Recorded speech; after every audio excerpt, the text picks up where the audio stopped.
Lahat na ba nakakuha ng 300 CP kay CODM? Paano nga ba ako nakakuha ng 300 CP kay CODM?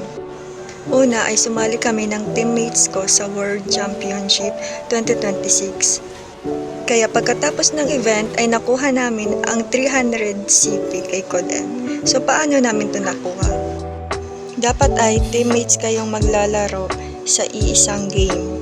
Kumpletuhin yung laruin yung 5 matches at 10 matches, 20 matches at 30 matches para makuha nyo yung mga rewards. 30 matches ay ang makukuha ninyo ay character. Dito naman kung paano nyo makuha yung CP ay kailangan nyo makasama sa top 64 of region.